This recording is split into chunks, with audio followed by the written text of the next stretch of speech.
ఎవరు? ఏంటి వాణి వచ్చిందా? వచ్చింది. ఏ మొహం పెట్టుకుని తిరిగి వచ్చావని చెడామడ తిట్టి పారేశాను. అంతేకాదు, ఏం మహాతల్లి మా ఆయన్ని లేపుకుపోదామని వచ్చావా అని అడగాల్సిన 4 మాటలు అడిగి దులిపి పారేశాను. సరే సరే, అసలు ఎందుకు వచ్చిందో అడిగావా? ఆవిడ గారు ఎందుకొస్తే మాత్రం నాకెందుకని అడగలేదు. నీకు బుద్ధుందా? ఎన్నేళ్ల తర్వాత వచ్చిందంటే పాపం ఏదో కష్టం ఉంటే వచ్చుంటుంది. ఎందుకు వచ్చిందో, ఏ పని మీద వచ్చిందో కనుక్కోకుండా పంపించేస్తావా? ఇది మరీ బాగుంది. మధ్య నా మీద వస్తారేమిటి? సరే, వాణి వచ్చిన విషయం నాకెందుకు చెప్పలేదు? నేనే చెప్పొద్దన్నాను బాబు. అది మళ్ళీ నీ కంటపడితే గతం నీకు గుర్తుకొస్తుందని, ప్రశాంతంగా ఉన్న నీ మనసు మళ్ళీ పాడైపోతుందని నేనే చెప్పొద్దన్నానయ్యా.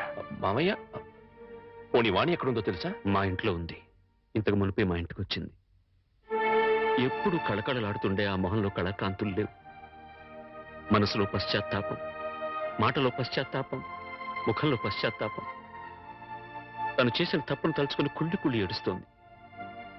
నీతో ఒక్క మాట చెప్పినమని నన్ను పంపించిందయ్యా. ఇంకో అరగంటలో ట్రైన్కి వెళ్ళిపోతున్నాను అంకుల్. శాశ్వతంగా వెళ్ళిపోతున్నాను. ఇంకెప్పుడు ఎవరికి కనిపించను. ఒక్కసారి ఆయనతో మాట్లాడాలి, తీసుకురావు అని ఆ బిడ్డ దీనంగా అడుగుతుంటే కడుపు తరుక్కుపోయిందయ్యా. చేతకాక చిన్న పిల్లలు ఏడ్చేశాను. రామారావు, వాణ్ణి తను పోగొట్టుకున్న స్థానాన్ని సంపాదించుకోవాలని అనుకోవటం లేదు. తనకు ఆశ కూడా లేదు. కేవలం నిన్ను కలుసుకోవాలని, మాట్లాడాలని తపన. మళ్ళీ జీవితంలో అవకాశం వస్తుందో రాదోనన్న ఆరాటం. అమ్మను కానీ, నాన్నను కానీ, కనీసం తన కన్న బిడ్డను కానీ చూడాలనుకోవటం లేదు. కేవలం నిన్ను చూడాలనుకుంటుంది, నీతో మాట్లాడాలనుకుంటుందయ్యా. ఆలోచించుకునే వ్యవధి లేదు రామారావు. అమ్మాయి వెళ్ళిపోవడానికి టైం అయిపోతుంది. నువ్వు తనను క్షమించినా క్షమించకపోయినా పర్వాలేదయ్యా. ఆ అమ్మాయి క్షమించమని నిన్ను ఒక్కసారి అడగడానికి అవకాశం ఇవ్వు రామారావు. Please please. సీత, నీ వాణితో మాట్లాడుస్తాను. ఆగండి ఒక్క నిమిషం.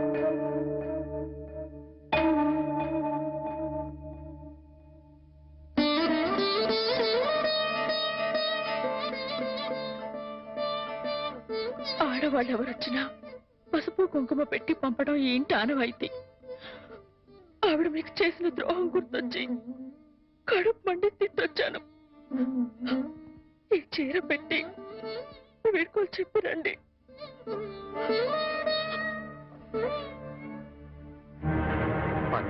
వాణి ఎక్కడ?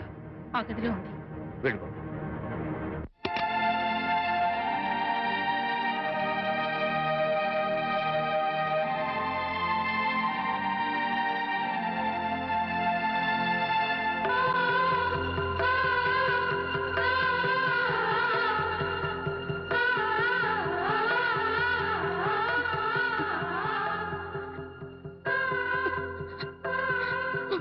వాణి, బాగున్నావా?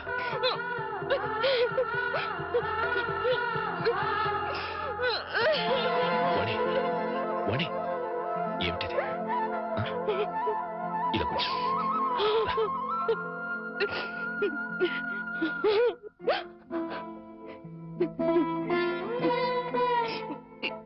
ఏమండి, మీతో ఎంతో మాట్లాడాలని ఉందండి, కానీ ఇప్పుడు నాకు టైం లేదు.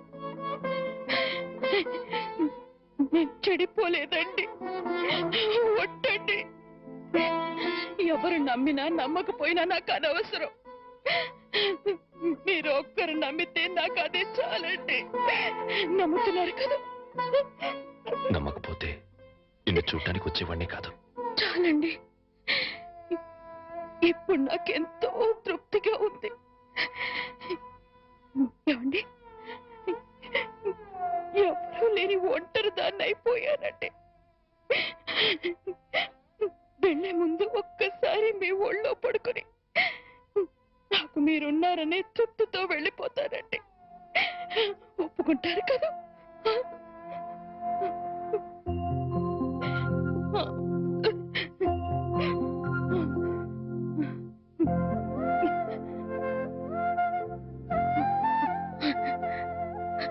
వాణి, ఇంటికి వెళ్దాం పద.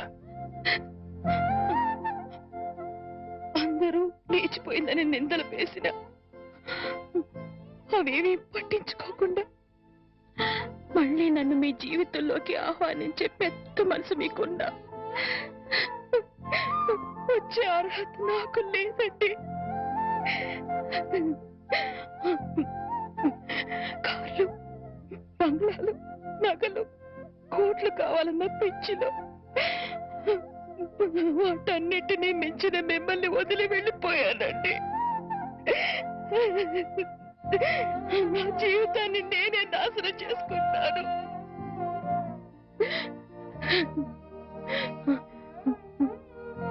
మళ్ళీ ఇంకో జన్మంటూ ఉంటే మీ భారీగానే పుడతానండి.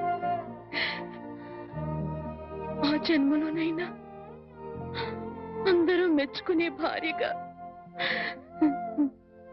జీవితాంతం మీతో కలిసి జీవించాలని కోరుకుంటున్నానండి. ఇక హాయిగా వెళ్ళిపోతానండి.